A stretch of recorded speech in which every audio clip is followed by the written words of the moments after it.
Today in our commercial real estate division, it's a great privilege to have with us Phil Atwan from Exchange Resources Incorporated, which operates as one of the largest independent qualified intermediaries in the nation. Thank you for being here today, Phil. You're welcome, Mandy. It's a pleasure to be here. Nice to see you. Could you tell our internet audience about what services your firm performs and how and why these services are of great benefit to any current or potential investor? Mandy, that's a really good question. Our services are basically what the IRS calls as qualified intermediary. On the street, we call that accommodator. And basically what that allows us to do is to facilitate a 1031 tax deferred exchange on behalf of an investor who wants to sell, defer their taxes, and to acquire other investment real estate. So Phil, let's give our audience a little overview. Can you tell us exactly what a 1031 exchange is? 1031 exchange is simply sort of what we just discussed. One of the items of a 1031 exchange, which by the way was created in 1921 by Congress, is to allow a real estate investor to sell and defer tax. What tax are they deferring? Well, when you sell an investment property, assuming that you have a capital gain, you will have to pay capital gains taxes. Today, the long-term capital gains tax rate is 15%. That's only good until the end of the year. From what we're hearing, and we've had a lot of discussion on this, depending on who wins the presidential election and depending what Congress will look like, could alter that 15% rate to a higher bracket. So we'll just have to wait and see, but that's the first tax that has to be paid. The second tax, Mandy, that has to be paid is called the recapture of depreciation. As an investor, we write off our property. The government allows us to depreciate all the improvements into the property. It's a tremendous tax advantage. It gives us a tax shelter. But unfortunately, when you sell the property, you have to pay a tax on all the depreciation that the government allowed you to have. And that's a flat tax of 25%. The third tax we pay is to the state of California, also known as the Franchise Tax Board. The Franchise Tax Board wants their cut as well. And currently, it's 9.55%, but as you and I are actually speaking, the governor and his entourage is considering the possibility, the strong possibility, of raising that 9.55 to a much higher number. That's what happens when you sell investment real estate. You have to pay the taxes. The 1031 exchange allows you to keep this money, not to have a tax-free scenario, but a tax-deferred scenario, which allows the investor to take the tax money to put into the acquisition of the new property, being tax-deferred. So Phil, what have been the motivating factors for real estate investors to purchase over the past few years? The motivating factor, Mandy, is to buy at the bottom of the market. We all know that when we sell a property, we're going to sell it for whatever the market will bear. The key is how low we can acquire the property. Where we are in the cycle right now is no one's really 100% sure, but it's somewhere towards the bottom. We could be coming out of it. We could also see another dip, but we're still somewhere towards the bottom, and investors know the time to buy is when you're towards the bottom. The second motivating factor is the interest rates are incredible. Mandy, you and I both know interest rates cannot stay where they are today.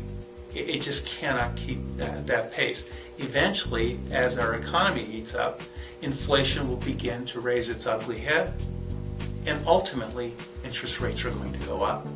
So between the pricing and the interest rates, I just see a tremendous opportunity, and that's why investors are out there swallowing up all the properties that you can possibly acquire. Excellent. Tell me, Phil, what are the 4 basic areas of growth real estate investors are looking for in an investment property? Number 1, Mandy, beyond a shadow of a doubt, number 1 is the king. It's called cash flow. We buy investment property, so our properties will work for us, so we don't have to. We want income, the ability to live off the properties. Number 2, we want to not just get a cash flow, but we want to retain that cash flow by having some kind of tax shelter or tax advantage. In real estate, we We call that depreciation. The federal government will allow us to write off or depreciate any improvements to the property, which is a great tax savings to an investor. Number 3, not only do we want a cash flow, not only do we want to write it off, but we don't want to put all our eggs in one basket. Well, what does that mean? That means over time the value of property goes up. And if something should happen, like rent control, and it sticks its ugly head in another area, or a major disaster like an earthquake, you could lose a lot. The purpose of diversification is the ability to take some of that equity and to distribute it into other areas. So those other areas will not only produce cash flow, but it produces safety for me in my future.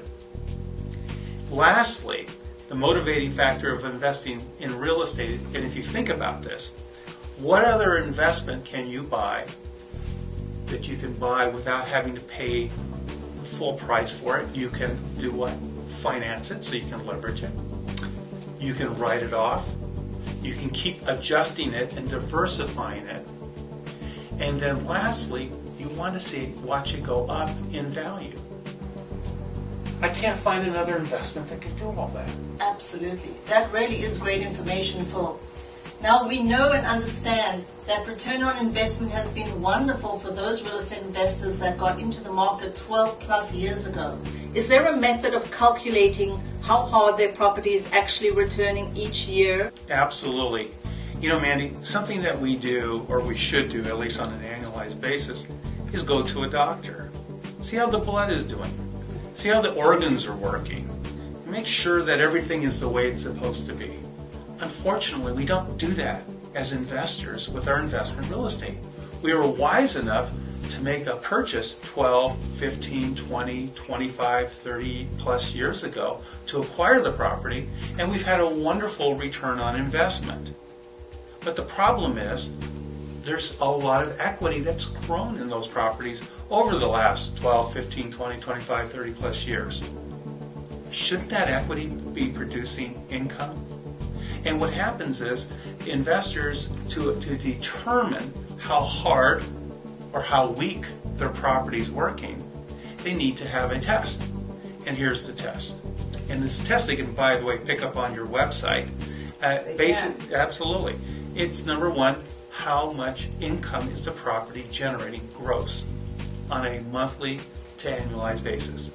Number 2, what does it cost to keep the property maintained with every single cost that you have to put out each year? And by the way, those first and second calculations, your clients are already telling the federal government with this into the by putting down the Schedule E of their tax form that they submit to the federal government each year. So it's already there. Number 3, you have to determine what the net equity is onto the property. And you've got the calculations to do so. Lastly, what we do is a simple division equation. And then by doing that, your client can take a look at the property to determine what the rate of return is of all the equity that's sitting in the building. Mandy, you and I both know that the equity is virtually nothing but paper. It's worthless unless it produces income. You can do that 3 different ways. You can sell the asset and have the cash. Number 2, you can refinance the asset, take the cash out, but you'll have to pay it back with interest. Or number 3, it has to generate income on a monthly or annualized basis. So the question is, how hard is that property actually working? This formula can actually help your client, your investor, to determine if they're pleased with that kind of return on the equity that's in their building. Now, considering the cost of money and current prices, what can a real estate investor do to take advantage of opportunity if it comes knocking? That's a really good question, Mandy. Here's my answer. The government now allows us to do something called a reverse exchange. In a typical exchange, I would first sell and acquire later, up to 180 days later, as long as I name the address of the property I'm going to buy within 45 days after the sale has closed. as long as you're using an accommodator, a company like ours. However, under a reverse exchange, let's say you find the perfect property for one of your clients. It's priced incredibly well. It's in an incredible location. And it's one of those properties that if you don't jump on it very quickly, there will be 20 backup offers for it in the next 24 hours. A reverse exchange allows you to acquire that property first because you don't have time to sell and to do an exchange, but it lets you, through a reverse exchange, to acquire first, and lastly, close your sale up to 180 days later. So Phil, in conclusion, with the current economy in the state it's in, including the tight credit environment indicated by nearly 30% of commercial properties being sold in 2011 being purchased with cash, would you say that now's the time to buy? Beyond a shadow of a doubt, and I'll tell you why. When you see a great influx of cash to acquire full price, to acquire real investment real estate, it's telling us something, that real estate is now a good commodity to buy. It is great to acquire at the bottom of the market, not at the top of the market. Because those who buy at the top of the market will later be perhaps looking at foreclosure or short sales. The key to investment real estate is to buy towards the bottom. Coupled with the fact we have these unprecedented interest rates, it produces a conclusion of cash flow and opportunity. And frankly, opportunity will only knock for so long. Eventually, opportunity will leave and go somewhere else. And then that time will be gone. And we would have missed it again. Well, that's certainly a motivating factor. Thank you for being here today, Phil. My pleasure. Thank you to our internet audience. We hope to see you sometime Mandy, in the future. It's my pleasure anytime. And I wish your investors happy investing, because this is the time to do it. Thank you, Phil. Thank you.